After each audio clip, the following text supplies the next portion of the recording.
ಇದು ವಿರೋಧ ಪಕ್ಷದ ಮೇಲೆ ನಡೆದಂಥ ಆಕ್ರಮಣ ಅಲ್ಲ, ಇದು ಈ ದೇಶದ ಸಂವಿಧಾನದ ಮೇಲೆ ನಡೆದಂಥ ಆಕ್ರಮಣ.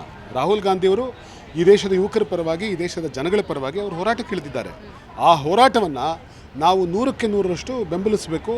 ಮತ್ತು ಈ ಹೋರಾಟ ಕಾಂಗ್ರೆಸ್ಸಿನ ಹೋರಾಟ ಮಾತ್ರ ಅಲ್ಲ, ಈ ಹೋರಾಟ ಈ ದೇಶದ ಯುವಕರ ಹೋರಾಟ, ಅವರ ಬದುಕಿನ ಹೋರಾಟ, ಸತ್ತು 21 ಜನ ಮೃತರಾಗಿರುವಂಥ ಆತ್ಮಗಳಿಗೆ ಶಾಂತಿ ಕೋರಬೇಕಿರುವಂಥ ಹೋರಾಟ, ಸೋನಂ ವಾಂಗ್ಚುಕ್ ಅವರು ಕೈಗೆತ್ಕೊಂಡಂಥ ಹೋರಾಟ, ಈ ದೇಶದ ಪ್ರತಿಯೊಬ್ಬ ಸತ್ಯದ ಪರ ಧ್ವನಿ ಎತ್ತುವಂಥ ವ್ಯಕ್ತಿ ಮಾಡ್ತಿರುವಂಥ ಹೋರಾಟ ಇದು.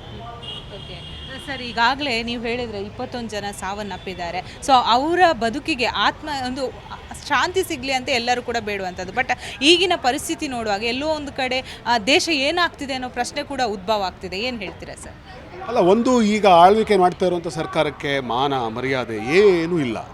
ಯಾಕೆ ಹೇಳ್ತಾ ಇದ್ದೀನಿ ಅಂತಂದರೆ, ಅವರು ಇವತ್ತು ಈ ದೇಶವನ್ನು ಹಳ್ಳ ಹಿಡಿಸುವಂಥ ಪ್ರಯತ್ನ ಮಾಡ್ತಾ ಇದ್ದಾರೆ. ದೇಶದ ಆರ್ಥಿಕತೆ ಹಳ್ಳ ಹಿಡಿದಿದೆ, ದೇಶದ ಬೆಲೆಗಳೆಲ್ಲವೂ ಮುಗಿಲು ಮುಟ್ಟಿದೆ, ದೇಶದಲ್ಲಿ ನಿರುದ್ಯೋಗ ಅನ್ನೋದು ತಾರಕಕ್ಕೇರಿದೆ.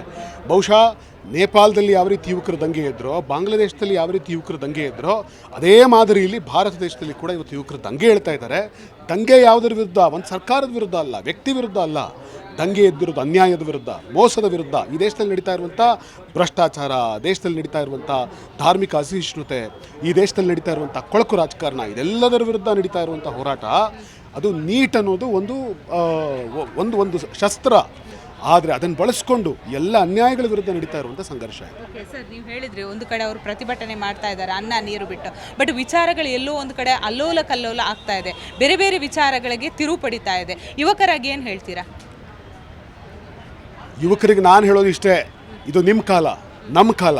ನಾವು ಯುವಕರು ಮೇಲೆದ್ದರೆ ಭಾರತ ಮೇಲೆಳುತ್ತೆ. ನಾವು ಅನ್ಯಾಯದ ವಿರುದ್ಧ ಮಾತಾಡಿದ್ರೆ ಇಡೀ ಭಾರತ ಅನ್ಯಾಯದ ವಿರುದ್ಧ ಮಾತಾಡುತ್ತೆ. ನಾವು ಅನ್ಯಾಯವನ್ನು ಸಹಿಸಿಕೊಂಡ್ರೆ ಇಡೀ ಭಾರತ ಈ ಅನ್ಯಾಯವನ್ನು ಮೌನವಾಗಿ ಸಹಿಸ್ಕೊಳ್ಳುತ್ತೆ. ಹೀಗಾಗಿ ಅನ್ಯಾಯವನ್ನು ಸಹಿಸಬೇಡಿ. ಅವರು ಲಾಠಿ ಹೊಡಿತಾರಾ ಹೊಡಿಲಿ, ಗುಂಡು ಹೊಡಿತಾರಾ ಹೊಡಿಲಿ, ಆದರೆ ಅನ್ಯಾಯದ ಪರವಾಗಿ ನಿಮ್ಮ ಮಾತು, ನಿಮ್ಮ ಧ್ವನಿ, ನಿಮ್ಮ ಕೃತ್ಯ ಹೀಗೇ ಮುಂದುವರಿಲಿ ಅನ್ನೋದು ನನ್ನ ಪ್ರಾರ್ಥನೆ ಯುವಕರಿಗೆ.